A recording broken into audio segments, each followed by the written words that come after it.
tinfoil hat. Oh, what the fuck are you guys even talking about? Global controls will have to be imposed, and a world governing body will be created to enforce them. Welcome to Tinfoil Hat. We go deep, homeboy. Aaron, open your mind. Drink from the fountain of knowledge. There's lizard people everywhere. That's some interdimensional shit. Wake up, Aaron. This is only the beginning. Dude, you just blew my mind. Are you ready to get your mind blown? Good morning, Swarm, and welcome to Tinfoil Hat. You know I am. You know I'm here to do. I'm here to rock. Join me as always, Xavier Guerrero, and on the ones and two, Jay Nice, Johnny Woodard. How are you guys? We're doing good. Doing good. Doing good. You had a birthday. You felt great. Life is good. Everything is great. Johnny, how are you? I'm okay, man. Good show today. Good show Jay today. Dyer. Jay Dyer always comes in. Hot. Guns a-blazing. John Wick everybody. Pulling no punches. Doesn't want to leave any ammo behind. That's Jay Dyer. So, as always, great conversation with him. To live, to learn with Jay Dyer. That's what it is. So, guys, if you want to see Daddy live, the Weirdo Tour is in full effect. I'm going to be in Morris Plains February 16th through the 18th. That's the Dojo of Comedy. Comedy Chaos on February 22nd. 24th, I'm in Spokane. And 25th, I am in Tacoma. Then we're opening up March with March 2nd through the 4th. I'm at the House of Comedy in Bloomington, Minneapolis. Grab all those tickets at samtripoli.com. T-shirts. All my premium content. You want more conspiracies? You want more content? Go to rockvin.com for all your needs. For $15 a month, you get 2 episodes of Tinfoil Hat, 2 episodes of Conspiracy Social Club. Well, 1 episode of Conspiracy Social Club. You get We Don't Smoke the Same. First look at Broken Sim, and the list goes on. And then if you're looking to invest, go to patreon.com/cashdaddies. $20, make you holler. All the tips you could ever want to learn how to invest your money and make cash. People are making it hand over fist. So if you don't like money, don't go there. Anything else, guys? Nope, we rocking. Okay, enjoy Jay Dyer. We go deep, homeboy. Aaron, open your mind. Drink. All right, let's get into it. He is a regular on this show. He's been on here almost more than anybody, probably outside of Eddie Bravo. We're excited to have him back. You can find him on Rockfin. He's been on, I just did Tim Pool. Seen him on Alex Jones's channel, InfoWar. Very excited to have him back. Please welcome the one and only Jay Dyer. How are you, Jay?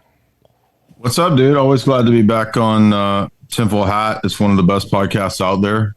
Yeah, I think this is like 5 or 6 times now. So we're basically dating. I mean, you and I could basically say that we're moved beyond just like talking to like we're dating now. Let's get serious. Let's get serious with each other, please. Let's get serious. I'm very excited to have you on. You're doing great stuff. It's fun watching you rise, and you definitely deserve it because you're such a hard worker and you're a good guy. And so last we talked, you were doing some tour dates. Are you still doing any of those? We are. Yeah, we next live event is February 11th in Austin, Texas. So be there in Austin. That's 5 days, so I don't know if this will be up before that. But then we're looking at Hollywood after that, maybe in the next couple months after. Sometime in the summer, we'll set up a live event in Hollywood. But you were actually the brainchild behind this recommendation to do live events. I was like, never thought of this. And then Sam Tripoli was like, dude, you should do live, dude. And I was like, let's do it. Let's try it. And you were right. And it's Thank been a hit. you for listening to me. Thank you. Yeah, man. We've had... I think we had about 120 at the first 2 events, so this will be our 3rd live event in Austin. When does this go up? You think? So because I want to remind people to get tickets. So we record this on Monday. It goes out on Tuesday. Oh, okay. So yeah. So if you're listening to this, go to my Eventbrite or my Twitter and get the tickets to the live event. It's a 5-hour event. We got me doing about 30 minutes of comedy. BG Cumby will be there doing comedy. He's doing his own 40-minute set. Then my wife does a lecture on her book, which is really relevant to high-profile VMA, Grammy, Super Bowl halftime rituals. And then I give a talk on my new philosophy book. So that's this weekend, Saturday, Austin, Texas, February 11th. There's your own little festival. 5 hours. Bang it out, bro. I love that. And where else can they find you? Your website? What are your Instagrams? And what are you, Rockfin? Where jaysanalysis.com website, Rockfin, J Dyer, exactly. Twitter, J Dyer. YouTube, J Dyer, Instagram, Jay's Analysis, I think. So, yeah, all my stuff's there. Respect. I respect it, dude. Thank you so much for coming on. Obviously, everybody's talking about the Grammys, which I think is their whole thing. Everyone's losing on Sam Smith. I think Sam Smith is a fat, lazy hack. I think this is all edgelord shit. Right. And I think they do just to get the Christians running around crazy. And not that the Christians are wrong, because the Christians were saying for years that they're coming for your kids. And here we are. They're coming for your kids. And so what are your whole take on the whole thing? Well, I just started watching the clips. I hadn't seen it until today. So it's actually pretty new to me. Which is, I mean, it's not new because, like, to me, this is old hat. Like, I mean, we've been calling out Super Bowl halftime shows, VMAs for 15 years. I've been doing podcasts and articles on that for so long. It's like, oh, another one of these. But this one is so overt that it seems like a lot of people are like, whoa, like they're really talking about this alchemical, non-binary, whatever creation of Baphomet in the songs that they're talking about. The people are promoting this. And I mean, yeah, it's like, you have to understand it's not happenstance. It's like it's part of an agenda. It's part of warfare. And in my view, it's not just ideological warfare. It also kind of goes into the domain of being spiritual warfare, which ultimately targets us as human beings and wants to invert our nature and invert our biology, not for liberation or freedom, but for keeping us down and for making sure that we don't procreate, making sure that we don't pair bond. I mean, it's like kind of obvious to me what all this is about. And you're right that to me, it's lame. It's like not even edgy. It's like, dude, they were doing the exact same lame kind of things in the Super Bowl halftime show 10 years ago. It's like Lady Gaga's already been drenched in fake blood. I mean, it's like, it's never anything creative. It's always the same repackaged goofy stuff. This event reminded me of when Katy Perry was dressed up as a devil, and to me it's just lame, honestly. Well, yeah, it is lame. And listen, this come from a guy who loved 80s metal and all that stuff. And my biggest problem right now with the left, I mean, like, look at this line right here.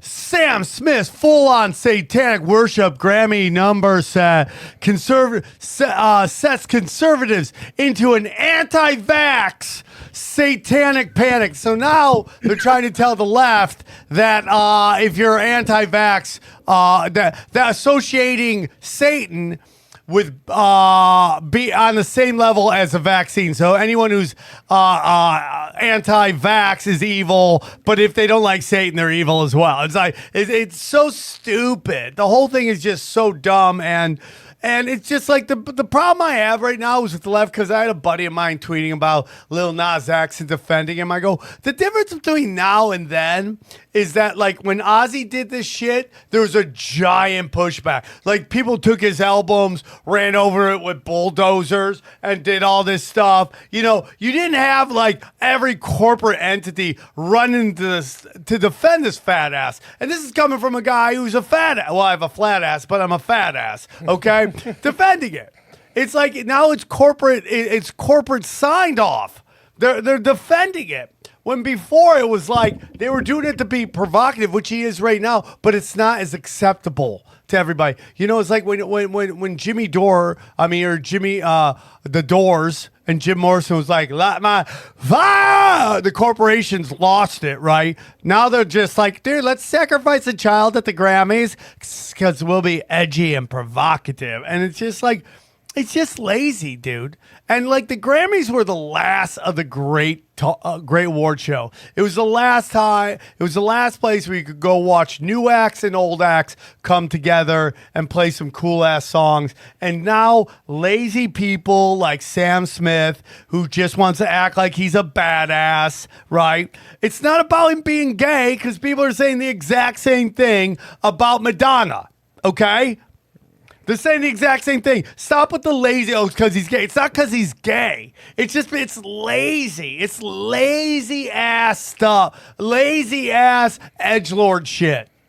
It means that it's like when Sarah Silverman's like, oh, dude, I hate pro-life so much, I'll eat aborted babies. You're just being an edgelord. You're just trying to be edgy to stay relevant. And that's all he's doing right here. So I'm mad at him, but I'm also mad at the people who are just losing it on it, acting like it's so not. If you ignored this shit, if you really ignored it, do you think it would go away, Jay? If this guy got no clicks, no views, no mentions, he isn't looking up Sam Smith on Twitter and seeing everybody crying about it. I had to ignore it because it was, like you said, too obvious. There was nothing to obvious. decode. There wasn't nothing to decode. Usually I got to be like, oh, I got to go check out fucking so-and-so that decode stuff because I'm too not open to it. I was like, yo, I don't need to see this. This guy's wearing devil horns. Like, how more obvious can we get? Yeah. Yeah, I mean, I think one point you made about, so they were tying it into Satanic Panic because that was kind of a psyop, and there was a lot of goofy evangelicals that believed a bunch of stuff at that time in the 1980s that wasn't true, and that had to do with a certain book that came out called Michelle Remembers, and that turned out to be a fraud book. And then Geraldo did all those exposés about the Satanic Panic, which really kicked it off. But the reality is that there actually were some satanic groups and some satanic stuff going on. But what they did was they hyped up a bunch of fake stuff, which you'll notice that's happened in recent years, right? If there's something real coming out, one way to get ahead of that is to hype up a bunch of fake stuff related to that event, and then everybody thinks it's all ridiculous, right? So I think that tying it into the Satanic Panic, which is what the recent season of Stranger Things did, right? It tied it into the Satanic Panic and serial killers, like as if you go against this stuff, which is cultural warfare, if you go against it, then you're part of some kind of like low IQ evangelical fundamentalist thing, which there may be some low IQ evangelical fundamentalists that are that have a dumb take on this. Yeah, but that doesn't mean that therefore it's not an intentional act that's promoted by the establishment for cultural subversion. And I mean, I've been studying this stuff from a culture warfare perspective for years, even in grad school. Like it's not even up for debate really that this kind of stuff is put into culture for ideological warfare purposes. Like I mean, I can give you a whole bunch of documents and we can go into the history of the CIA using this kind of stuff in the Cold War. I mean, it's done on purpose to change the culture. So there's an agenda.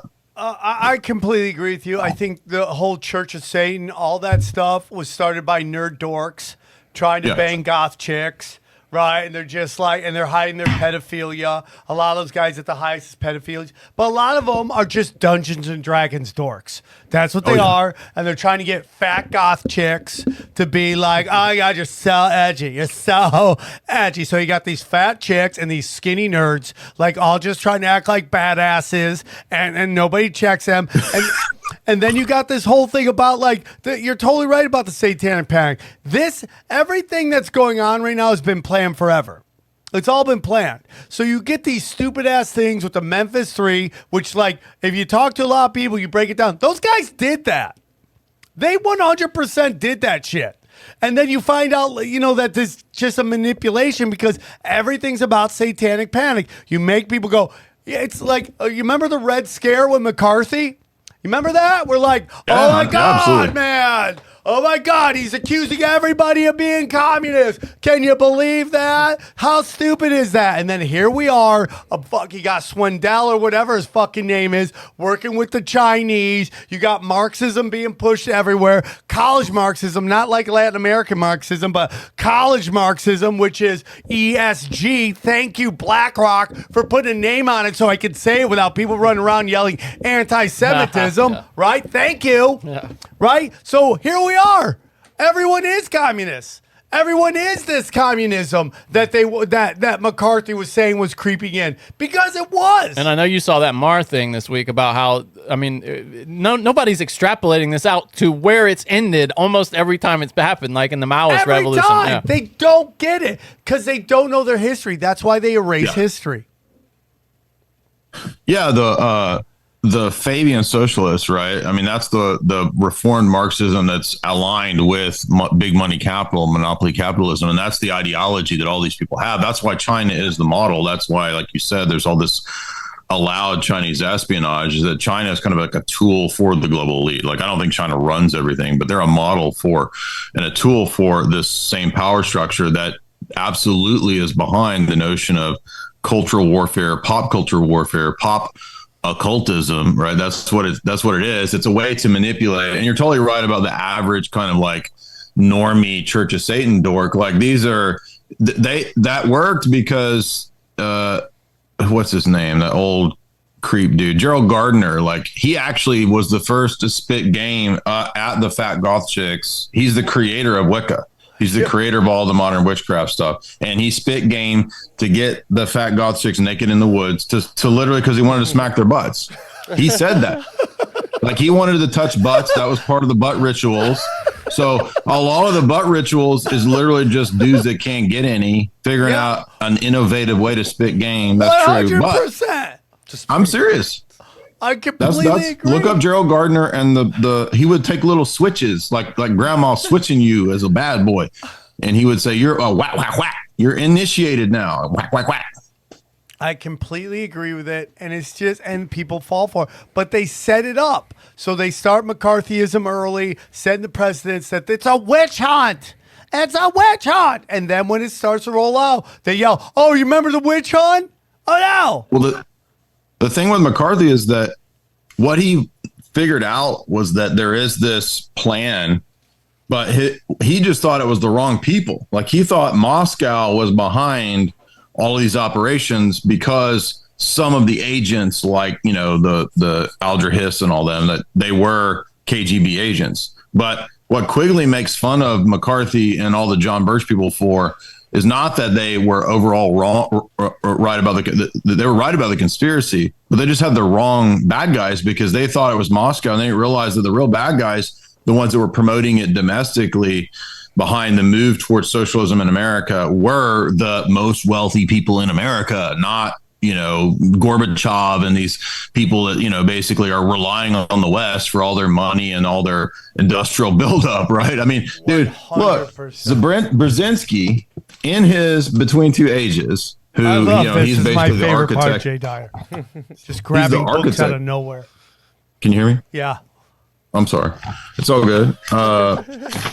Am I rambling too much? No. I said my favorite part of you being on the show is you grabbing books out of nowhere. By the way, you said you have a flat ass. The internet says you're thick with 3 C's. Yeah, I do. I have heavy legs, but a flat ass. Okay, so thunder thighs, basically. Yeah. Okay, that's fair enough. Heavy legs, flat ass. Let me get my boomer glasses on because I can't see shit now. So here we go. Like, if you look at this, there's Brzezinski right there in Between Two Ages talking about and citing Professor Anthony Sutton. No, that's not the right one. Sorry, that's the weather weapons quote. I have the wrong damn quote. Here it is. In this footnote, he cites Sutton. There's a reason why I'm doing this. Respect. So there it is. See Sutton.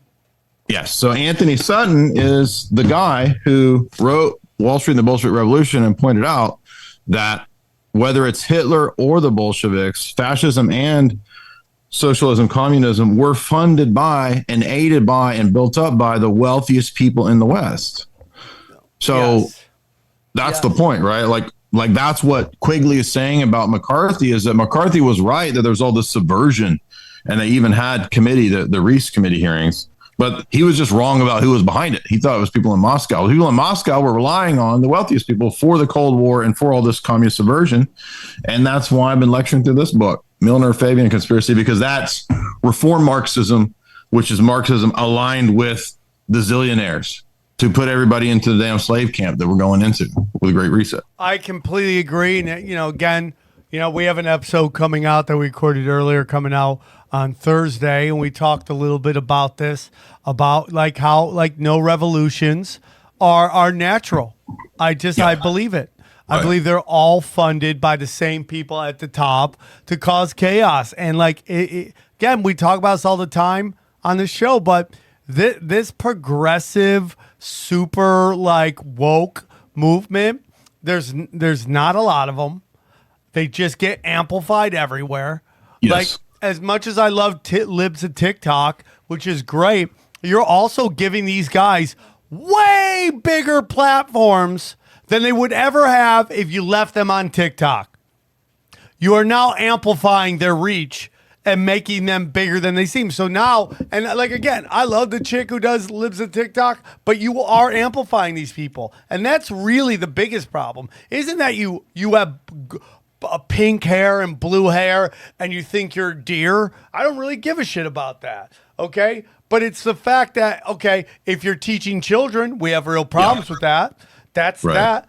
But you're also being amplified. And what is the difference between a tech people astroturfing this movement or libs of TikTok or Fox News or any of these conservatives that just keep playing how crazy these people are? You make it seem like it's everywhere, and it's not. It's San Francisco, LA, New York, Chicago, and it's not even those entire cities. It's the rich areas where you grow up with everything you ever want. I used to do shows in Chicago. This one comedy club is begging me to come back. I'm like, I don't think I want to do it, man. Because it's like you're right in the middle of downtown. That's where all the rich kids are. And every night I performed there was some white chick crying about words and telling me I need a punch down. Bitch, you don't even know where I'm punching from. You don't know where I'm punching from. Don't tell me where I'm punching, where I should punch. You don't know where I'm punching from. But it's the same thing. And as much as I don't like what the Unabomber did, killing people, because I don't think murdering people is the answer. But man, he nailed it about rich white liberals. They're the most dangerous motherfuckers on the planet because, one, they're seeking out a fucking struggle in their life. So they're taking other people's struggles, which they don't actually feel. And most of these struggles are things you can't even touch. Like this, I can touch this. How can I touch racism? Yeah. Well, you think about it, there's this activity you do in mindfulness where when you're angry, you try to forget that you're angry and just feel what that feels like, you know? And you find that feels a lot like joy. That feeling of being activated.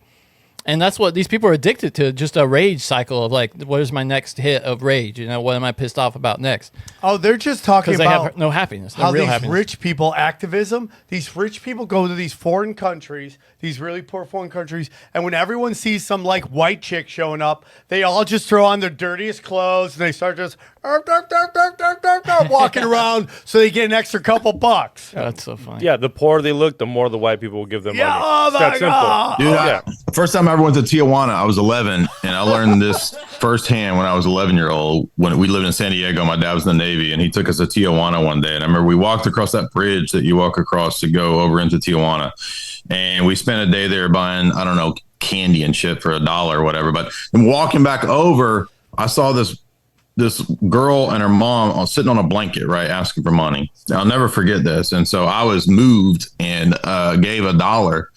And then we kept walking, and I happened to turn around and look back, and she pulled out the biggest freaking wad I've ever seen of like hundreds of dollars. I'm like, that's a racket, dude. I need to get up into that, right?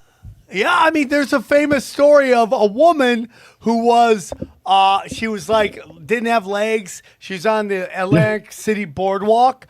She drove a Porsche and put her 3 kids through college and owned a fucking house, just going, I'm a sad person. Well, you put on your taxes when you do that. Huh? You know, you think you pay taxes? Oh, yeah, you're right. Dude, fuck all these poor people, man. That's what I'm saying. We need to get rid of all the poor people. Oh, that's right, bro. I'm just joking. But well, that's a big thing on cryptocurrency, though, dude. Like, how are homeless people going to get some money? What, are you going to send them Shiba Inu? I mean, they all do have phones, so maybe you can, but who knows? So I'm going to send it on the blockchain. let's get into, well, Jay, Come on now, the black chain. Come on now. I love it. I respect. I'm gonna send it on the black chain. I'm It's a sorry, white dog. I was trying to transition into to get to you your didn't want me to so go my- there. No, You no, didn't no. want me You to go did, there. dude. Make fun of black people all you want. I don't care. My dad. Did I tell you my dad texted me today? Yes, I saw your dad's text. I was hot. I'm happy that you're amplifying BIPOC voices. That's what I'm talking about. That's what I'm saying. My dad's like, my dad's been with a black woman for years now, and he just texted me. It is Brenda's month. Her month. She owned that month. She owned it. What does that even mean, Dad? Also, you and your dad got something in common. Oh yeah, we love black chicks. Oh, I did Adam Carolla. I'm on Adam Carolla, and I talk about how I like really dark skinned black chicks, and everybody got quiet. I'm like, why is that racist? I don't want it's just the notion of something now is racist. It's not. I like black chicks. I like really dark skinned black chicks. Why are we having problems right now? Why? When I was at Timcast, I got to sit where Candace Owens' butt was. Oh, I was talking about that. So Candace's butt was there. Now my butt's there. Yeah, dude, making little Blake Griffin. My butts. butt is now connected with amplifying BIPOC voices. That's all I'm saying. I respect. All right, guys, real quick. You know what time it is? It's Super Bowl Sunday, and that's why I want to tell you about our friends at DraftKings. Okay, are you ready for the biggest Sunday in sports? DraftKings Sportsbook, an official sports betting partner of the Super Bowl 57. Has all the Super Bowl action you need. New customers can bet just $5 and get $200 in bonus bets instantly. Plus, all customers get in on Super Bowl 57 excitement with DraftKings Happy Hour Super Boost. Check out the DraftKings Sportsbook app every day between 6 p.m. and 9 p.m. Eastern. Update for Pacific Standard Time, okay? To see what prop bets will be boosted. Listen, are you guys excited? Any of your favorite prop bets? all of them. The flip the coin. That's your favorite? My there's favorite nothing better than that. is how long the national anthem is going to be. I love doing research, going back through the old versions of them singing the national anthem if they have it, and trying to guess it. You do some like data. I really do. Yeah. I crunch the Guesstimate how numbers. long it Look is. at this analyst over here. I love it. I love it. Get your money. I love it Favorite. all, man. Those are the prop bets. Make it all fun, dude. And you got to make a bunch of prop bets, and you don't worry about which one won and which one lost. You wait to the end and see how much cash you made. So this is what I need you guys to do. Download the DraftKings Sportsbook app and use the code TINFOIL. New customers can bet $5 on Super Bowl 57 and get $200 in bonus bets instantly. Only at DraftKings Sportsbook with the code TINFOIL. Minimum age and eligibility restrictions apply. See show notes for details. So I want to get into something you were talking about, but Jay, I'm glad you're on because you're obviously Orthodox. Am I right? Yes, sir. Okay. We've been having a lot of people on the show doing a lot of discussions about Gnosticism, the stars, all that stuff, and I just feel that that my fans are really great. They're really cool with going along with these discussions because I feel like the swarm is kind of like me. They're like, I don't know, but I'll listen to what you have to say. And for that, I'm very thankful for them because sometimes I don't know where the conversation is going to go, and I would never want anyone to think that I fight for everyone's right for freedom of speech and like I'm trying to tell anybody what they believe isn't real or anything like that. So my thoughts on like the church, your beliefs on the church, on Jesus, what Jesus represents, with the role of the Catholic Church in kind of hardening religion and Christianity and all that stuff. So, yeah, I think Gnosticism appeals to a lot of people, especially in like the conspiracy community, because I think we get to a certain point where we realize like we've been lied to about so much, right? Then we start to think, oh, dude, everything's a lie, right? Like we live in a simulation, everything's fake, right? And I'm not knocking broken simulation. I'm not hating on you. We listen to broken we're big simulation. in freaking Thailand, bro. Deal with it. But I think that I don't think everything is a lie. Like I think we can go too far with that, where you start getting over into like the Buddhist or the Far Eastern philosophy, which is like, oh, everything's an illusion, dude. Like everything's Maya, an illusion. I think that's the farthest extreme. And that's basically kind of the Gnostic view that this world is evil. This world's a prison. Our body's a prison. A lot of parallels with like Platonism and stuff like that. So I think that those are not life affirming philosophies. I don't think they're healthy philosophies. I think that really Gnosticism is a dead end, doesn't really go anywhere. And it's really convoluted as a worldview, as a system. So I think that Orthodox Christianity is better at answering that kind of a thing about how we can have a basis for right and wrong, how we can have an affirmation of the goodness of this world, of the human body, etc., without extremes of like wanting to transcend the body or get rid of the body. Or I think a lot of this the transitioning stuff is related to this kind of Gnostic idea that we have to attack the body. I think that from the vantage point of Christianity, we believe in the bodily resurrection. So we think the body is a good thing, right? It's not bad. We just have to kind of put it in its right place, not let it run our lives in terms of like vices and addictions and this kind of stuff. So I see all that as just really healthy, just from a practical standpoint in terms of what Christianity's morals and ethics are. But I do agree with you that when we come to gigantic corrupt institutions, that makes Christianity definitely appear. I would say the strongest argument, like if atheism or any of these other worldviews has, is the corruption in the Roman Catholic Church. I mean, I have to admit, like it's, like if it was just Roman Catholicism or Protestantism, I wouldn't be in this religion. This would be silly. But I mean, I think Orthodoxy makes a lot more sense than Rome and Protestantism. But just the deeper that I go into the corruption of the Vatican, I've been reading this crazy book here, written by a Catholic, by the way, professor, Operation Gladio, which is all about the connections between organized crime and the Vatican Bank. And it's just like, dude, this is Vatican crazy. Bank? This is a giant mind control operation and a black budget thing. So anyway, long story short, I don't blame people for thinking Christianity doesn't have anything on something like Gnosticism, but I think that it's more nuanced than that. Because Christianity is more than it's not. I wouldn't identify it with Roman Catholicism because I think that whole thing's corrupt. So, and I respect that and I appreciate that. I also believe that because of the political correctness of the world, that everybody just points out the Catholic Church and their ergo Christianity, which I don't think they're necessarily the same thing. And I could be wrong, and I'm open-minded to what you think, Jay. But I also think, like, if you take a look at any religion, and that is Judaism or Islam, there is corruption.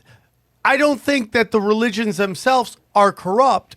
I think the people who commit corruption happen to be of those religions, Christianity or Roman Catholic. And I'm not saying not Christianity either, but, any of the major religions. And we're just allowed now to talk about it. Like, I can't watch anything on Netflix that shits on a Christian religion because I know they won't do it with Judaism and they won't do it with Islam. So I can't, okay, you're just playing favoritism here and you're not looking at the bigger picture, which is there are psychopaths of every religion.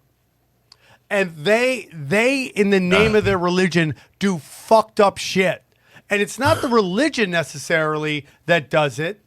And, you can get in a Talmud and all that stuff, and we could talk about where that book comes from. And I'm very much on the record that I think a lot of these holy books that we use, there's a lot of things done to them from people outside their religions that is made to make us want to fight with each other. And that's just my humble opinion. I stand by it. But I'm not sit there and watch like, this show on Netflix. Oh, the Quaker family, deep corruption in the Christian religion. Get the fuck out of here. Get the fuck out of here, okay? When you have people like refusing to admit that Jeffrey Epstein was a Mossad fucking thing, I just can't listen to you. I can't listen to you. If you have blind spots, and I guess you could say that about me and Rogan, fine, I'll accept that. But you know what? I don't care. I'm just not going to allow you to shit on one religion and give other. It's like my problem with Bill Maher, and I've talked about before, his religiosity. So with his big thing. Religious. When he goes off on all the religions except for Jewish, and the only thing he made fun about Jews is the one person who did like Israel. Like, that's a fucking cop-out. It's like every religion has major problems. Not to talk about it just shows me who your masters are. And that's my opinion. And by the Yeah, I way, think that if you apply this that to is- me and Joe Rogan puts no money in my bank account, just so you know. He doesn't. I am my own man. These guys know how I make my money. I make it off my own money, doing my own shit. Joe Rogan has never appeared on Tinfoil Hat. One time in the fucking almost over 6 years of this show. He's never been on it. He's done everybody else's podcast, never done this podcast. And you know what? It's okay because he fucking was, he did my shows at the Comedy Store when I didn't have money to pay my bills. And that's why I'm loyal to my fucking friends. So save it. There you go, Jay. Feel free. Yeah, I think so. Like institutional capture is, I think, what you're talking about. This idea from the global elite that in order to further the movement towards the global one world order, they would need to capture the existing institutions rather than destroy them. Because the older approaches of like Maoism or the French Revolution, which basically just try to do an atheist destruction of everything. And the KGB early on, the KGB did this in Russia. They tried this as well. Then they realized that rather than trying to destroy the institutions, just do institutional capture, where you put in your agents and your people in these institutions and then steer them in your direction in a slower way. And they did the same thing over on in America through like what schools and universities the elite set up and what money they put into these various religious institutions. So they didn't just do it with Christianity. You're right that they did it with all of these institutions. And the goal ultimately is just to take all of these and steer them into a new world religion. And they all the global elite write about that. So it's amazing to me because all this stuff is really public. Like the Rockefellers have a whole chapter about how they wanted to create the ecumenist movement to steer everything in their own political agenda for a world government, and say that they just see the religions as like forms of soft power or NGOs. In fact, Brzezinski, a lot of these people talk about just to take the existing institutions and turn them into versions of soft power for the Western elite. Bro, you nailed it. This institutional capture is what's all about. If you get into feminism, we know that they basically created feminism, but there were feminists before that. There were women going, "Hey, dude, I'm like half a citizen here." And they captured that institution. BLM was BLM too, meaning as well. They captured that. They took out the leadership, put in their own leadership. The Democratic Party, the Koch brothers and the Bushes brought in the Clintons to take the Democrats to the center, more center. Then you look what the Bush did to the Republicans, made them fucking neocons and all that shit. So this is exactly what happens. Jay nailed it. They don't destroy the institution. They just replace the leadership, and they do limited hangouts that fucking capture it. And like, I'm sorry, this is Sam speaking, not Jay. Sam speaking. That's basically what the argument between Mug Club, what's his name, Mug Club, Crowder and Candace Owens is. Like, is the Daily Wire capturing the conservative movement? And I would tell you 100% they are. Mm-hmm. When you have Jordan Peterson having dinner with Netanyahu and then starting to call for the overthrow of Iran, what do you think's happening? So it's like you listen, someone can get 99% of something right. It's that 1% where they say the crazy shit that you let you know what's really going on. And that's No, that's because when I studied Carl Jung, he told me about the Kabbalah, and then when I met with Netanyahu, the Kabbalah turned out to be true. So that's not categorically false. So let's get into this. And by the way, awesome. Yeah, that was great. Just you need a little more crying. I can't get it just right. Like my JBP's always messed up, so it always comes out different. But thank you for your kindness. I loved it. Well, we love it. We give you points. Right. You're going to Hollywood. All right, guys, real quick, I want to tell you about our friends at Mint Mobile. Mobile. If saving more and spending less is one of your top goals of 2023, why are you still paying insane amounts of money every month for your phone bill? Right now, when you switch to Mint Mobile, you'll get their unlimited plan for 50% off. 50% off! As the first company to sell premium wireless service online only, Mint Mobile lets you order from home and save a ton. With phone plans starting at just $15 a month. I've been using, Xavier, trust me, Xavier loves me. Look at the price. I'm looking at the price. Has been using Mint Mobile long before this deal, and I have to say, it's the perfect time to switch. But you have to hurry because this deal ends January 15th. Damn, they're right up to it. There we go. Mint Mobile's kicking off their year with their best offer before January 15th. Buy any 3-month plan and get 3 months free. 3 months more for free. Man, that's January 15th, too. That's close. You got to hurry. Turn and burn, get in and rock. By going online only and eliminating the traditional cost of retail, Mint Mobile passes significant savings onto you. All plans come with unlimited talk and text, plus high-speed data delivery on the nation's largest 5G network. Use your own phone with any Mint Mobile plan, and switching is easy you could do it within minutes with an eSIM, right? Yeah. There we go. So switch to Mint Mobile and get premium wireless service starting at just $15 a month. So here's what to do. Buy any 3-month Mint Mobile plan and get 3 more months free by going to mintmobile.com/tinfoil. That's mintmobile.com/tinfoil. Cut your wireless bill to $15 a month at mintmobile.com/tinfoil. Hurry, offer ends January 15th. So I love this. So my question to you, brother, is, and I say this all the time, the CIA, Mossad, and MI6 in England, they're basically the same company.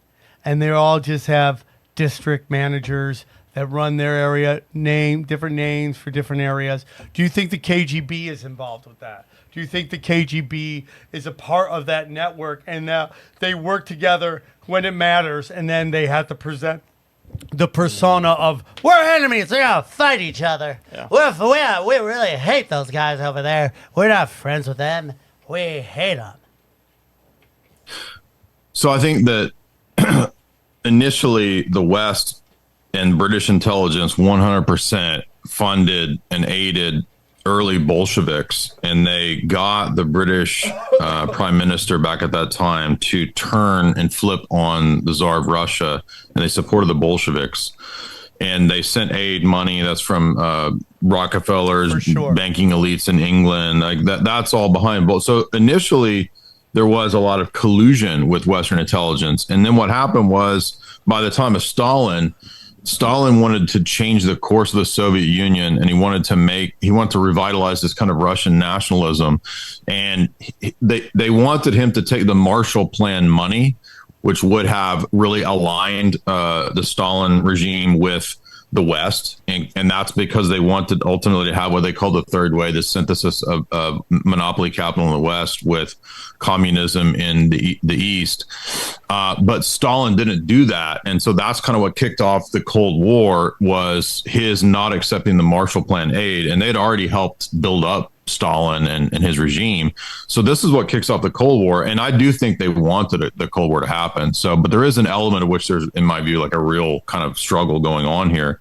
So I think that during that time period, the collusion with the KGB and the Western intelligence agencies was somewhat limited, especially like the CIA or British intelligence. However, there are multiple figures in British intelligence, and maybe one or two that had CIA connections, like Armie Hammer. So basically Lord Rothschild, Armie Hammer, and Robert Maxwell, Ghislaine's dad, they were all doing both sides. They were playing both sides, right? So Lord Rothschild, who was British intelligence, MI5, MI6, he had a stable of people that he had compromised, including the Cambridge Five. And that compromise model is the exact same model that, through sex stuff, butt stuff, the same model that Robert Maxwell was doing, which then handed down to Ghislaine and Jeff Stein McEffrey, right?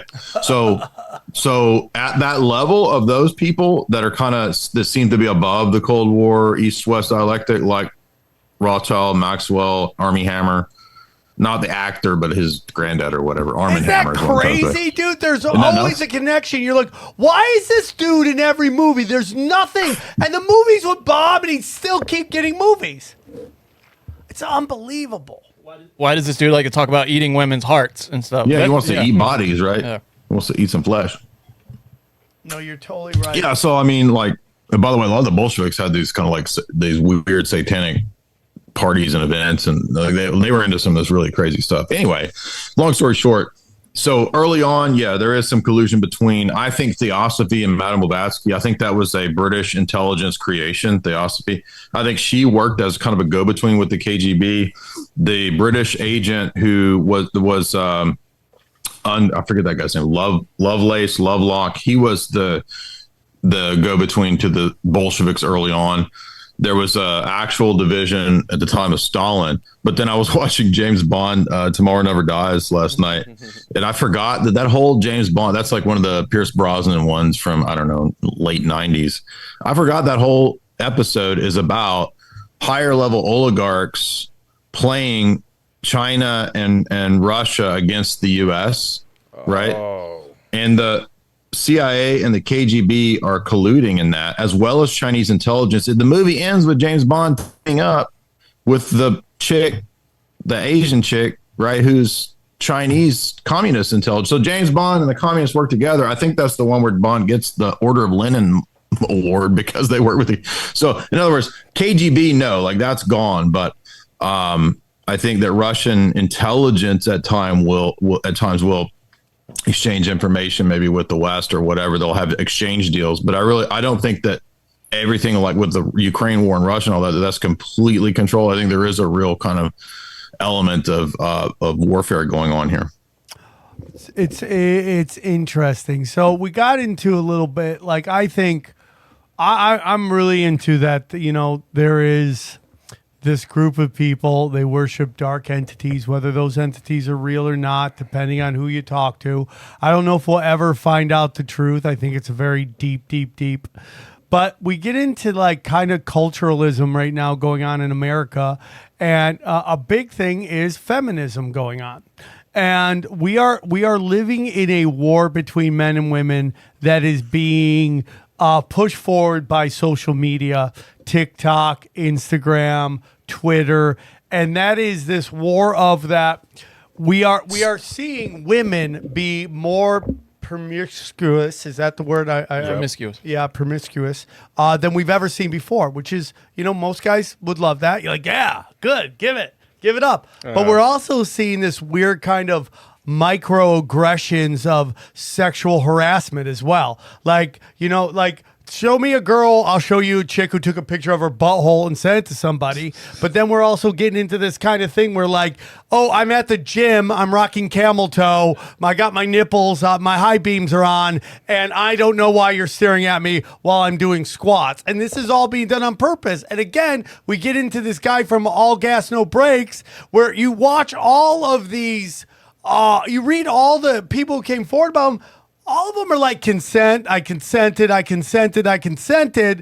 now it's like, oh, but he still got Me Too'd. So what are your whole thoughts on that? Like the cult feminists? Because I know the divine feminists and this fourth wave feminism are two different things. So I interviewed a friend of mine, Rachel, and she wrote a new book called Occult Roots. I'm thinking the exact Occult Roots of Feminism. That's it. And so she goes into each of the waves. 1, 2, 3, and I didn't even know about all these waves, but I did know that the Rockefellers put a bunch of money into third wave feminism through Abby Rockefeller. She put, I forget how many millions of dollars into that to get it going. So my concern is that it kind of goes all the way back to the original versions of feminism itself, which actually comes out of the French Revolution. So the revolutionaries themselves always had this idea of a feminist movement as part of the egalitarian sort of revolution they had. And I just don't think that it makes sense to completely reorganize society on these egalitarian lines, because it doesn't mean that women don't have the same nature as men do. But I think we just have different functions and purposes in society. I don't think that we're made the same or made to do the same stuff. But many of the feminists who have been sort of pioneers over the years, in her book, she details how they were all tied into like goddess worship. They were all tied into this kind of esoteric stuff, which maybe esoteric itself just means hidden. That's not big of a deal. But the problem is that these revolutionary movements, they're also, like feminism itself is also funded by these power elite.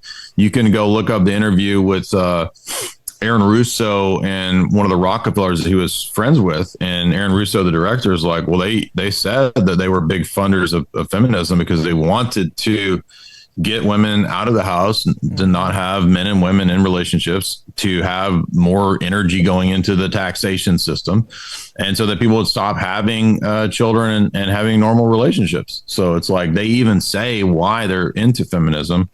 But I do think there's this other element, which is a deeper spiritual occult element, which is the attack on archetypes.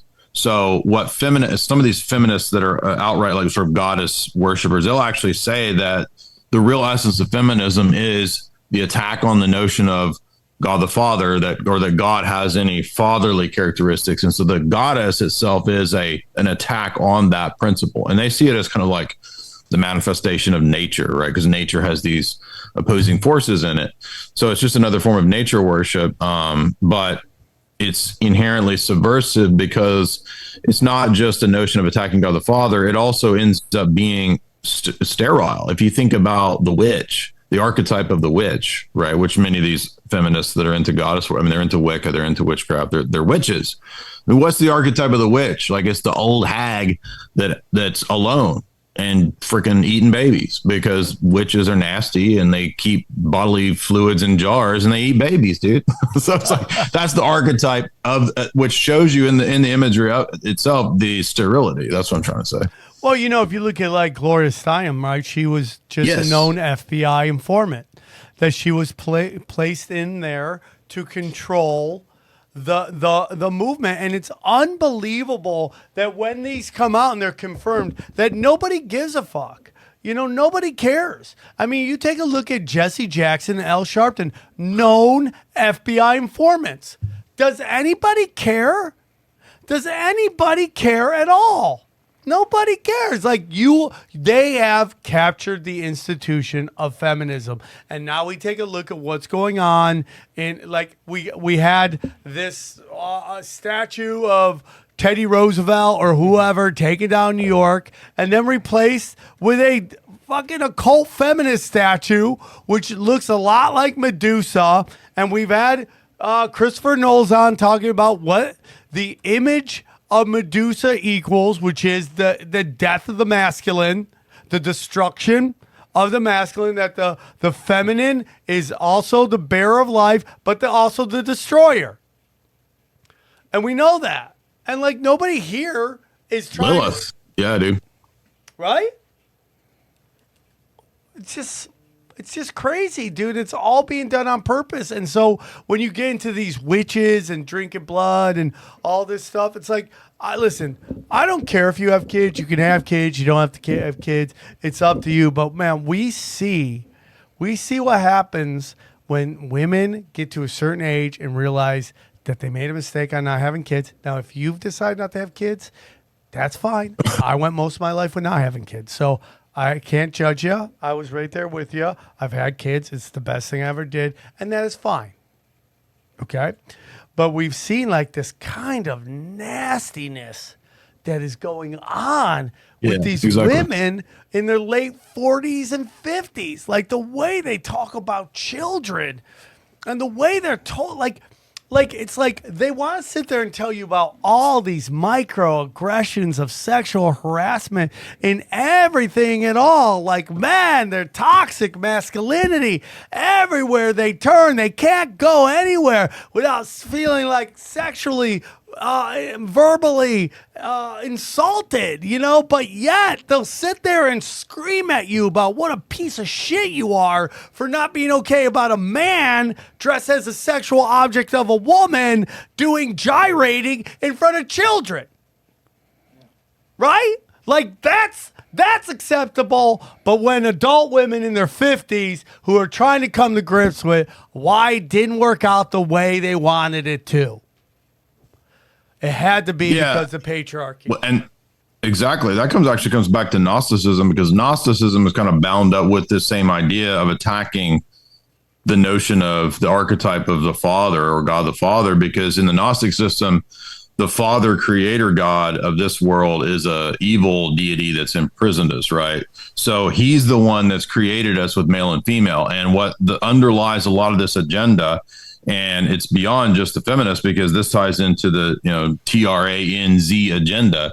Like, that is about this notion that the distinctions that we have are the problem, or that we have the ability to identify in the world different things, right? So in other words, these movements argue that you don't actually have a nature that you're identifying, or a biological fact that you're identifying, because all natures and facts are human constructs. They're social constructs. So they're arguing that you can't even identify objects in the world. This is where it gets into philosophy, because if you could, that would mean that men are men, women are women, right? And there are natures. There is biological facts going on here. You can't change those because of your mental, magical worldview that you want to impose upon reality. It's postmodernism, magical thinking, right? So that is Gnosticism, though, right? Gnosticism is saying that there's not an actual reality in the world. It's all an illusion. There's not men and women. It's all a social construct. It's just, and that's what underlies this revolutionary anti-human movement. All of these go together because they're all motivated by the same anti-human agenda. So the feminists, all of these people, it's like all the same motivations that are anti-human. It's really obvious to me. I don't know why. No, it's obvious to everybody. And the problem is that in our society, lying is acceptable. Yes. We live in the land of lying. Mm-hmm. Lying is okay. You can lie to people's face, get caught, keep lying. Nobody cares. Right. There's no accountability. There's also something going on in the conservative movement about snitching. And I don't know how you can be a conservative and be okay with snitching, giving away secrets, trying to take people out through your secrets for personal gain, which is, what Candace Owens wants to do with Steven Crowder. She says, I know things about his personal life, and I know what she's talking about. I talked about it on Rock Fam. I'm not going to talk about it here because that's none of my fucking business, okay? But she's like threatening to blackmail him if he doesn't chill out. How's that any different than what the left does? How is that acceptable behavior from the quote-unquote conservative group? Right? That is straight up snitching for personal gain because she wants to make her little midget boss happy. Right? Because he signs the checks. And I say, and listen, Candace Owens does great work. But you sitting there talking about outing shit, how's it any different than all these fucking open micers jumping on big working comics things, trying to air their dirty laundry? Like they've done something with their career. It's the exact same thing. There's no ethics in it. It is snitch, bitch behavior.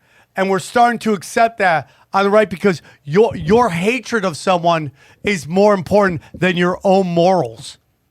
You want to hate somebody. You want to see somebody doing well fall because you're upset with yourself and you're willing to throw out all of your principles to see somebody else fail. And that's why everyone's okay with Candace Owens even saying that. Because in reality, what she's talking about, if it was on the streets, she'd get fucked up. Because they don't play that shit. If she was in prison, she'd get fucked up. We just don't do that, man. That's where I come from. We don't do that shit. And if it was that bad, she would have said it a long time ago. Like, unless it's like he murdered somebody. Yeah, that's what I'm saying. If it was that bad, she wouldn't. Raped somebody, okay. If you have actual proof of it, not just a suggestion. Well, then if it's something like that, then you're a piece of shit for using it as a political card and an not argument. going to the cops. Being a friend with someone knowing that. Putting out there, you should put it out there for for its own merits, not for. How are you any different than that fat fuck Sink over there at fucking Young Turks losing his mind over fucking you're gonna try just admit it. It's like, oh, so what you're trying to say is that you think trans are embarrassing and you're trying to out somebody for liking trans. That's what you're doing. You're saying you're liberal, but in reality you think trans are a joke and you're going to use them as a political tool to take down somebody that is curb stomping your show right now. And that's what it is. And this is all this fucking clout chasing shit that has come from the internet now. Nobody exactly. Right? Nobody can. No, you nailed it. I mean, it's so supposedly conservative people all doing the same tactics as the social justice warriors the last 10 years that they've complained about. It's like, and it's just people being pragmatic and, getting into power plays and doing, trying to figure out ways to damage other people just because the ends justify the means. But I agree, that doesn't make any sense to operate that way if we've been complaining for 10 years about how the left has done this in the public sphere. But I mean, I think a lot of these so-called conservative pundits, I don't really follow them, so I don't really know what their positions are. But I mean, a lot of these people aren't really, they're just media people. It's not really, I mean, they could become Young Turks people tomorrow and nobody would bat an eye, right? And they probably wouldn't bat an eye. No, I agree. I agree. A lot of these big name people. The only reason I care is because we had Dave Landau, who's from the show, and I love him, and he was kind of like, dude, some shit's gonna go down. I hope it doesn't, and then it came down, and there's this whole war going on, and I don't know if anyone's right in it. They might be both wrong. They're both wrong. He shouldn't have recorded that conversation. Yeah, they're I'm both with wrong. you on that. They're both wrong. Right. I think no one wins in this, and no one wins here. Yeah. It's just getting weird, and everybody just running out and making accusations to people. Listen, we're now getting to a place where a guy staring at a girl with camel toe is like seen as sexual assault. Like, think about that. That's what they want you to believe, that they are being sexually assaulted. Because it's just getting ridiculous. It's getting out of control. And they just want it to get crazier and crazier so that more and more people get taken out. And that's what they want. They want you to think, even though I can't stand Aziz Ansari. The things he's done to comedians I find disgusting. But what happened to him was wrong. The girl's like, he should have seen it in my eyes. You said you wanted to do it. She should have seen it in my eyes. That's like...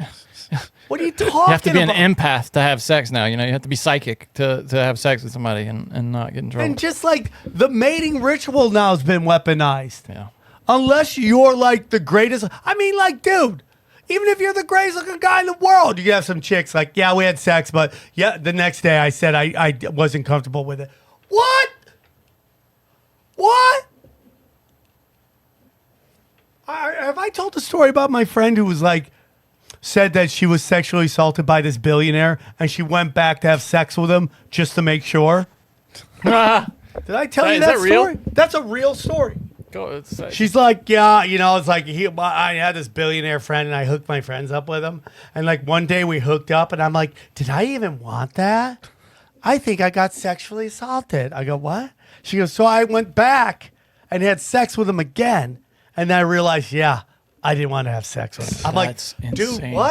what? Are you? And you're not in a psych ward right now? Well, did you see that? No, you're right about this. Like the conservative pundits are arguing over contracts, right? And meanwhile, I put out a question the other day on YouTube and Twitter, or maybe it was actually a week ago, and I was asking because I was curious that it seemed to me, and because I interact with people that are kind of Zoomer age people in my Discord quite a bit. They ask a lot of questions. There are a lot of Zoomers in there. So I was curious, like, when I was in high school in the 90s, it was very much still like a John Hughes movie. Like, you had the cliques, there was the jocks, there was the popular chicks, there was the party dudes that smoked weed and played guitar, there was the nerds. I mean, it was like they were very cliquey, very much like a John Hughes movie. And I was like, so what is it like in high school now? I have no idea. And the majority of the responses were that it's not really like that anymore. There might be a little bit of clicks, but it's basically like everybody is identifying as fake and gray and TRANZ. And there's not really clicks anymore. And then I started realizing, like Isaac says, dude, the nerds are going to kill us all because we're moving into the nerd world order. right? Where the Silicon Valley elites are going to enforce all of this, right? Purple hair, people eater crap through the internet, where everybody's supposed to mandated to accept all this stuff.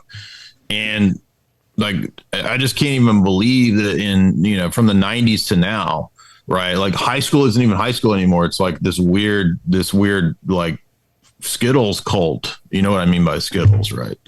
Taste the rainbow. The code words. Fake and gray. What I'm saying is that it's not normal mating rituals anymore. When I was in high school, you get dressed up, you put on cologne, you go hit on girls. You don't do that anymore. I'm just saying, I'm backing up what Sam was saying.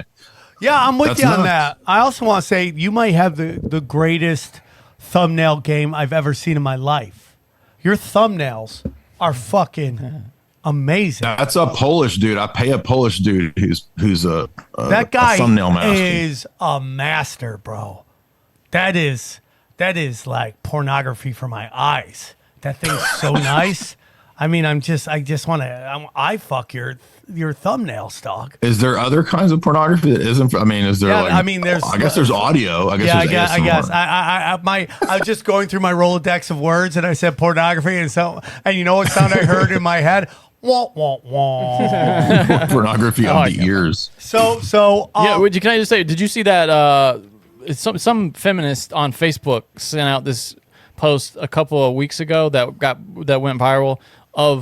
It was like, can you imagine if you were a guy and you got treated like this? And it was basically a woman complimenting a guy and like, hey babe, you look beautiful. You should smile more though. And like, oh boy, those jeans are really nice. And all the guys are commenting, and this thing has gone viral. You know, they're like, yeah, I would probably cry. Nobody said anything nice to me in years. You know, it's like the nicest thing I've ever heard. Yeah. I mean, can you imagine if you went down the street and women were like, hey, buddy. Yeah. Looking good. I mean, I would feel so great if that happened to me. The trans do it sometimes down in Santa Monica. Oh, dude. And it makes me so happy. Trans are the only hot chicks who hit on me. It makes me anymore, so by the happy. way, just so you know.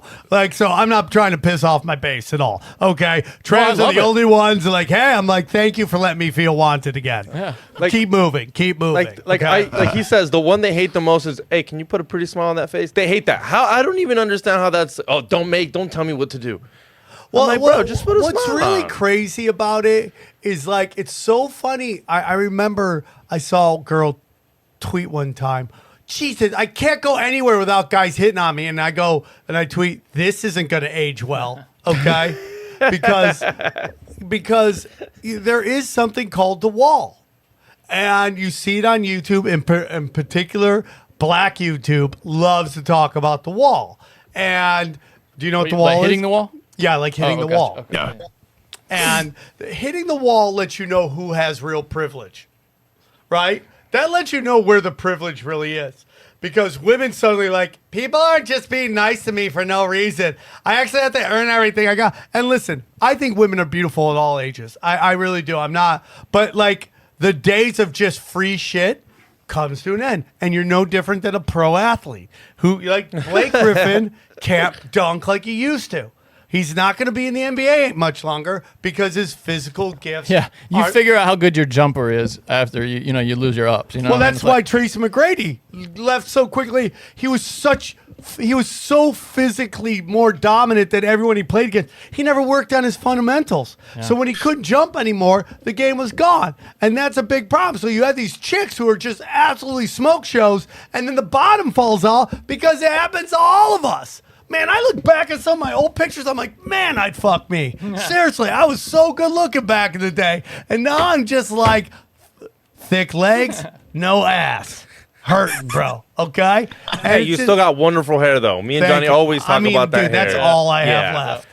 But the point is, and it doesn't mean you're like the whole thing about I'm less valued. You're not. You're literally like everybody else. It's the old saying: watch giving somebody special privileges because they'll think equality is demeaning, and that's really what it is. So now everything you get in your life, you have to earn, right? It's not that you're not valued.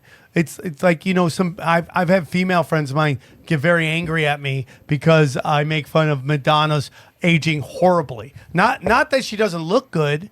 It's that she is not accepting that she's not 30 and not 20 anymore, not 30 anymore. And of course, women are going, "This is so sexist. Only women." What are you talking about? What are you talking about? Men get made fun of all the time, and they aren't even doing anything. They could be a guy who worked their whole life. They're like, you know what? I got some money. I'm going to buy a nice car. Oh, somebody's going through a midlife crisis. Someone's got a little dick. Someone's a fucking loser. You're like, what? I just worked my whole life, and I just want to buy a car I've always wanted. What are you fucking trying to compensate for? Happens all the time. But now it's you, and you see the wall coming, unfortunately. Now you gotta rest on your morals. And listen, that's why when people don't have kids, they don't realize the arc of life.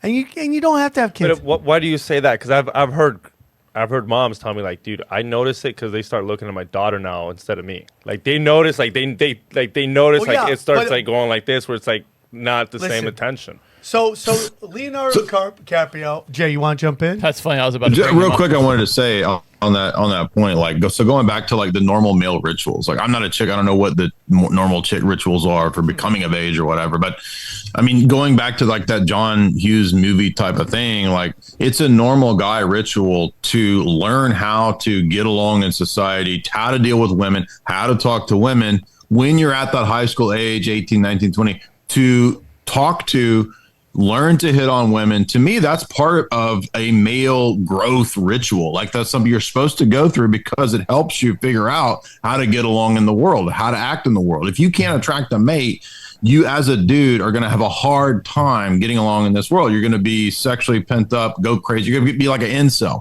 So this is a ritual that men should go through. They should learn to do this kind of stuff, right?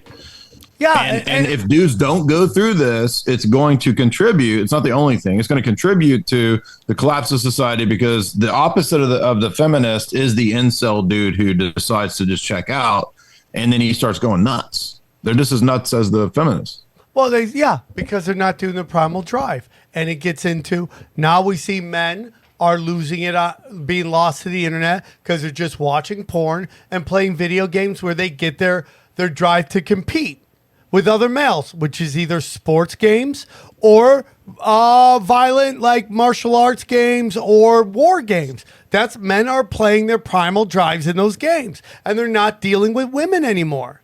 Yeah. Right? So now you got like, and most women are like, I think 80% of men are ugly. You're like, so 100% of the women are fighting over 20% of the guys. Good fucking luck. Like, and you wonder why guys are cheating on their girls. They gotta fuck everybody, or else no one's getting fucked. That's why Leo is still scoring, 20-year-old chicks. Well, and then listening to women lose it on why he likes young chicks, and you're like, oh, he's insecure. He likes them dumb. He likes to manipulate them. No, it gets down to the most primal of primal things. Is that the younger the girl, we're talking 18, right? The younger the girl, the more fertile the woman. Now, I know he's not having kids with them. Yeah, but it's not. But that is the he's not thinking primal that. Yeah. drive. And it's the same reason why these women are being so dumb and they're putting out their like body count thinking it's a good thing. I've never heard a guy listen to a body count high and be like, that's high. I can't wait to be 52. Yeah, 100%. Because that gets down to the primal thing that the best way to lock down to make sure it's your kid is to make sure she doesn't fuck around. If you got a 300 body count, how I know you're going to lock it down and not fuck around me and then I'm raising somebody else's kid and then 2 weeks later, or 15 years later, I'd find out it's not my kid. Yeah. It's just like the way it goes, bro. It's just the way it goes. And you can't change that. It's nature. Nothing about that is going to change. And listen, guys are idiots too. But, like the whole incel thing, it's like, show me a dude who works out real hard, shredded, good looking, that loves Satan. Where is he? Nope. That isn't in Hollywood. And I'm not talking like LA people trying to, curry, love from the industry. But show me some dude in Oklahoma who's just shredded six pack that bangs everything and moves. Is like, dude, love Moloch, bro. Love Moloch. Well, I get what you're saying. There's something to be said though about being vain, and I think a lot of Satanists are vain in that way. But it's interesting. Sam knows.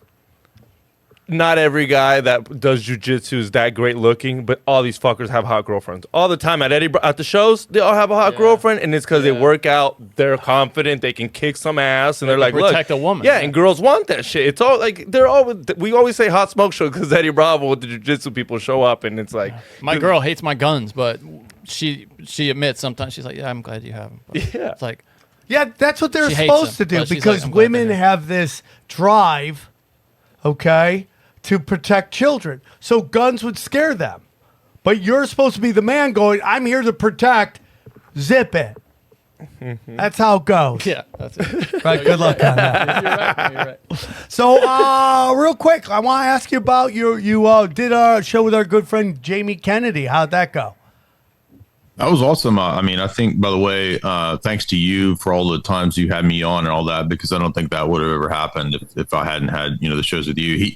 He mentioned the old show that we did in studio there when I visited you in person, and that Allison Weber was actually a friend of his. So that's how that show happened, as well as from you. So, and props to you. But that was cool. Like, it's just weird to, like when you grow up watching people on TV and movies, and you're all into the movie world, and then to interview those people, I don't know. To me, it's still surreal. I still get starstruck. So, just again, thanks to you. But it was neat to talk to him about, like, he's waking up to a lot of the esoteric stuff, and I guess to a degree he always knew, because he said, I didn't realize this. He said his dad was a big David Icke fan. So he was kind of bathed in conspiracy stuff from the womb, but didn't really know that, until we talked and chatted about the sort of deeper Hollywood esoteric stuff. He cracks me up, dude, because we talk about stuff and he'd be like, whoa, I'm up for something at Disney. Calm down. Yeah.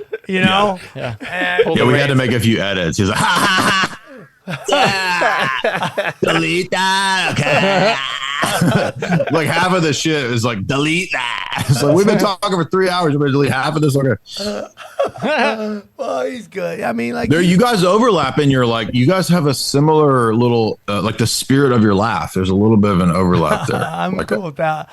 I love Jamie. It was fun to have him on, and I was pleasantly surprised by the reaction to him on the show. Like, everybody universally loved it.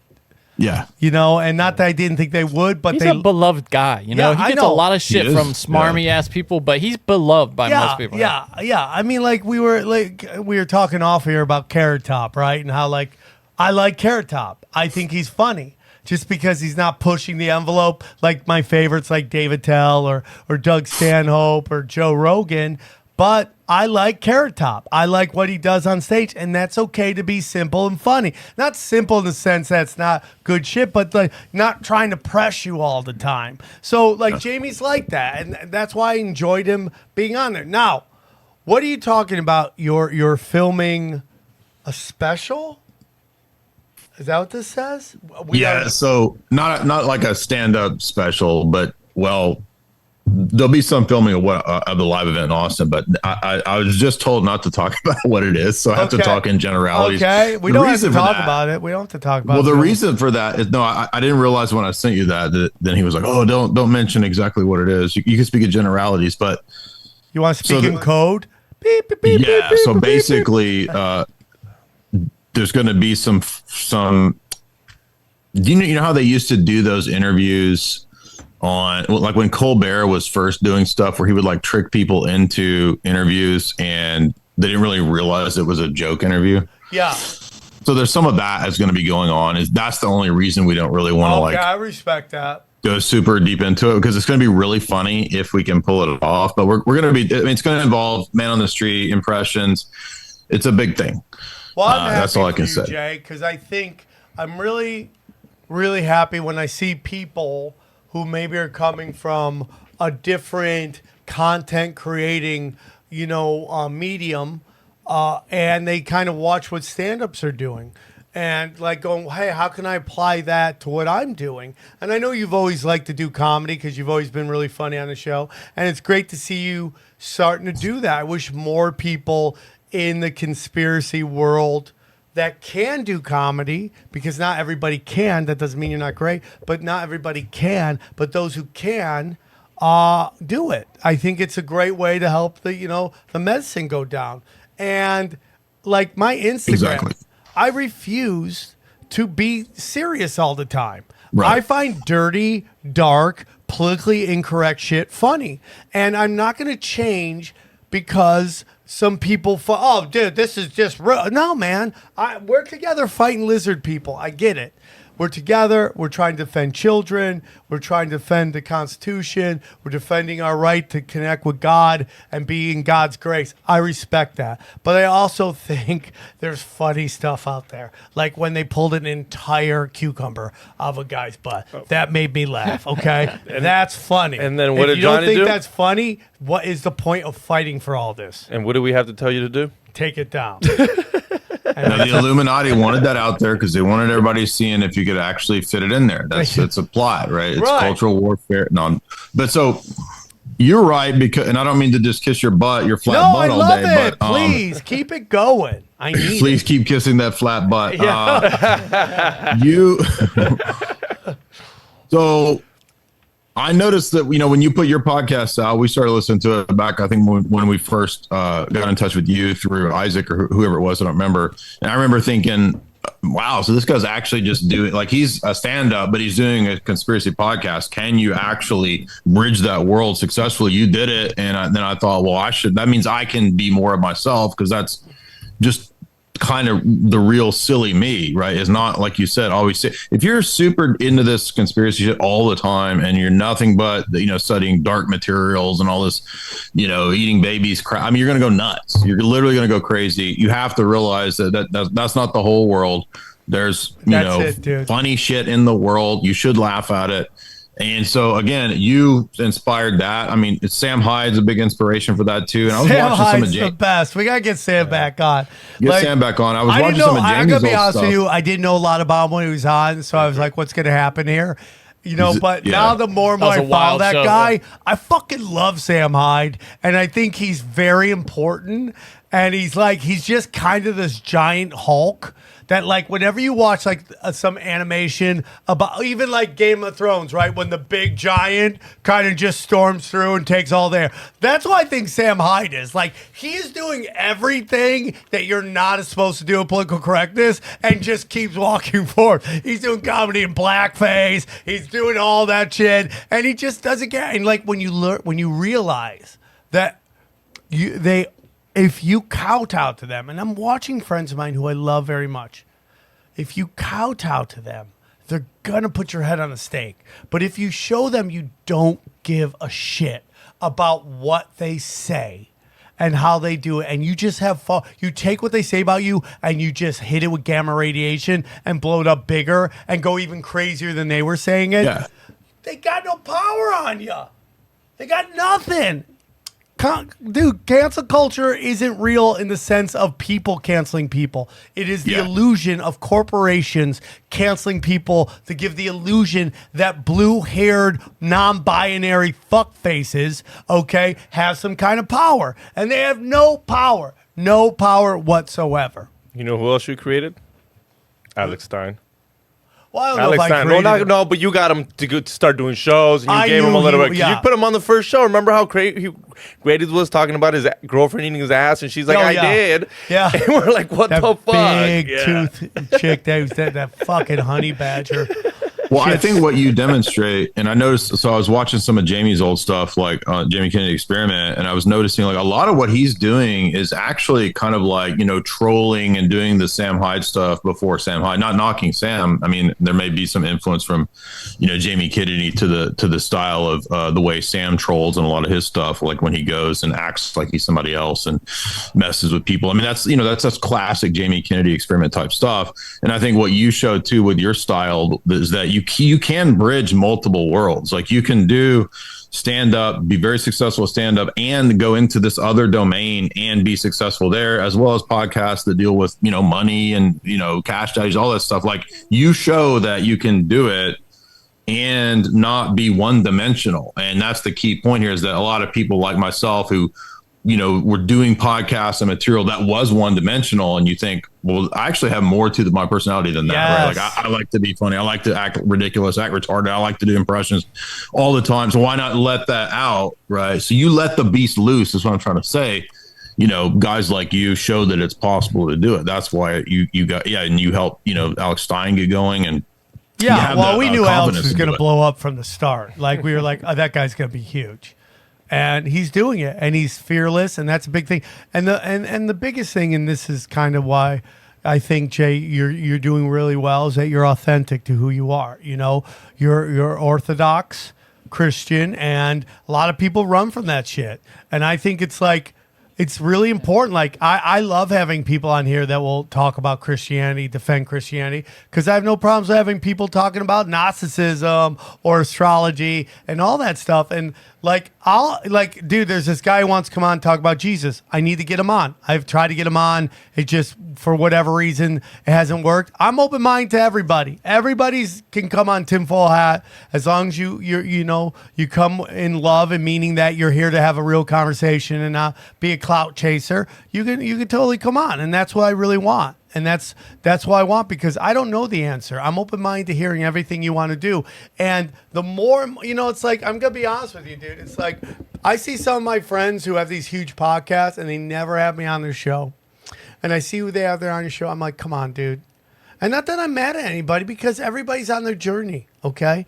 Like, these young comics, they're great. Someday they're going to be big name comics, and you want to treat everybody with kindness, because you never know who's going to fly by you. Treat everybody with kindness on the way up, no matter where you are and what you like. I get hit up by all these small conspiracy podcasts, and I would love to do them all. I really would. I'm just so burnt out right now. I have to figure out my time, because right now time is more important than money to me, and I'm not rich. I just have my bills paid, and I just need to have a moment to breathe, because if I'm just constantly talking about the world, I'm not living in it. No, you got kids that you're not going to get those times back. Yeah, I mean, it's like the 2 or 3s, they run like crazy. Once they're in high school, that's when you can okay, I can do I'm taking pictures of them. It's like, you're never going to be 2 again. This is your last time being 2. I'm so sad, man. I'm so sad. I love them. Well, Jay, and that's why I love you, and I'm glad you're doing well, and I look forward to seeing all the stuff you're doing. And you should be proud of everything you've done, man, because, when I saw you on Timcast, I'm like, okay, dude, it's good to see this guy getting the love that he deserves, because he is such a great researcher, and you're a great author, and, you've written so many fucking books. It's like good to see that somebody like Tim Pool sees value in you and having you on his show, that, he wants your crowd to come see him, and he wants his crowd to learn about you. And I hope that leads to more eyeballs on what you're doing. And I do believe you adding comedy to it is going to expand your crowd, because, if you're just banging out dense data all the time, you're going to lose people. And it's okay to have those once in a while, but it's like, you don't even have to be like, running laugh tracks at the back, but you gotta be loosey-goosey and have the key is this, authenticity, Jay. Everything is authenticity. That is the currency of the future. People are looking for a lighthouse in the sea of shit. And if you gotta have it, dude, because they can't find it on TV. And they're just like, dude, now you know that the networks know what's going on, because they don't start bringing the woke shit in till about episode 4 when they know you're emotionally hooked. Exactly. And then all of a sudden, here's my trans teacher. Here's gay Ron Swanson, right? Yeah, Did anybody want that? Right. It's like what we do. So one more time, tell them where they can find you. Yeah, you can go to jasonalsos.com, my website, have archives there. You can get access to all of the talks and the lectures for the last 5 years. A lot of serious stuff, but also a lot of goofy stuff as well. We'll be live in Austin, Texas. You go to my Twitter or to my Eventbrite page, and you can get tickets there. February 11th, 2 to 7 p.m. We'll have the philosopher of comedy, BG Cumby, there. You've probably seen him trolling and doing a lot of funny stuff online. He famously trolled Fox News and PewDiePie over the years. He's known for that. He's going to be doing his own 40-minute set which he's done a good bit of stand up. So he's got a unique style. I do my own weird series of impressions. That'll be the first 30 minutes. Then we do a lecture on Hollywood, the occult, and then we do a lecture on philosophy in my book. So it's a lot of fun. Everybody says it's a party. We get about 120 people out to all of our events. So be sure and come on out if you can. February 11th, Austin, Texas, 2 to 7 p.m. And then you can find me at Rockfin, as you said. You can find me every Friday over at Lord Voldemort's, hosting the 4th hour. And yeah, props to Sam Tripoli for all the support and having us on and opening up a lot of doors and bridges. So I got you to thank for a big part of this. You and Lord Voldemort and Sam Tripoli, and I mean, are you giving away toys? You're the same as the Sam Tripoli guy. I was about to ask, two different Sam Tripolis in my head. Okay, it's fine. Are you giving away toys? What's that, including? No, so I've been ranting and dissing Funko Pops for a long time, and so we actually engaged in a sort of a Gallagher-esque destruction of Funko Pops in the midst of my live show. So it's part of the thing. I saw there's a store in the mall, huge. Glendale Galleria, and it's a whole massive store, and all lining the walls of Funko Pop dolls all the way down. They're taking over, dude, and it's because of these like gamer loser dudes that all obsess over Funko Pops. And when the Funko Pops take over, all the stores smell like ass because these people don't take baths and they spend all their time in these stupid stores. So when you go to a GameStop, the reason it smells like ass is because of these Funko Pop freaks. Because they don't take baths. I'm with you, bro. I am with you on that. Man, I thought we were going to get a Sam Tripoli Funko real quick. I was like, yo, can we get one? Yeah, I don't know, bro. They probably will make one. They probably would make. I saw one of my comic friends holding up hers, so good for her. I don't know. All right, Jay, thank you so much for coming on. We had a guest cancel, and Jay stepped up, and we really appreciate it. And not that you're a fill-in, bro, but it was great to have you come on because this was the perfect time to have this perfect conversation. Dude. And you'll have an open door anytime when you shoot your special, and then you want to promote it. Come on, we'll have you on, so we'll get a bunch of eyeballs on it. I appreciate you. Go check out his live events. Go to samtripoli.com. For my live events, I'm putting together the Weirdo Tour, so the more dates are coming up. If you want me to come near you, comedy club, if we'll do door deals or rock clubs,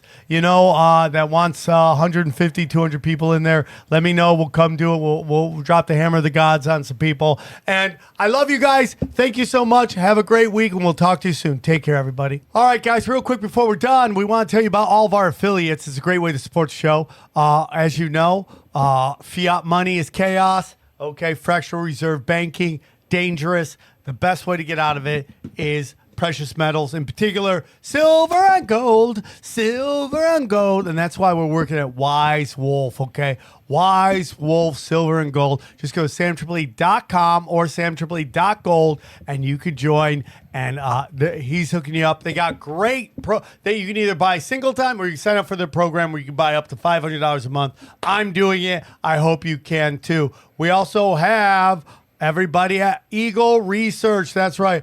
Eagle Research, AquaCure Mobile Model AC50 brown gas, hydrogen brown gas. The guy who makes it says it's secure. People are using it. Check it out. Just go there, use the promo code tinfoil hat, 3 words, and get a discount. Go back to the main page, Sam Tripoli. You will get you get a discount with the promo code tinfoil. And then our good friends over at Haley Ray CrystalShop.com. Go to the promo code is Swarm15. Get 50% off all your crystals, all your quartz, all you name it. What do we got here? Look at all this stuff. All this stuff, all the best. You can do it right there. It's all part of the best crystal shop on the internet. Jewels, bracelets, clusters, you name it. Oh, look at that. Look at that. Candles, you name it. You got it. Swarm 15. Thank you for supporting the show. We love you. And thank you so much for your support. We go deep, homeboy. Aaron, open your mind. Drink from the fountain of knowledge. There's lizard people everywhere. That's some interdimensional shit. Wake up, Aaron. This is only the beginning. Dude, You just blew my mind. Tinfoil hack, tinfoil hack, tinfoil hack, tinfoil hack.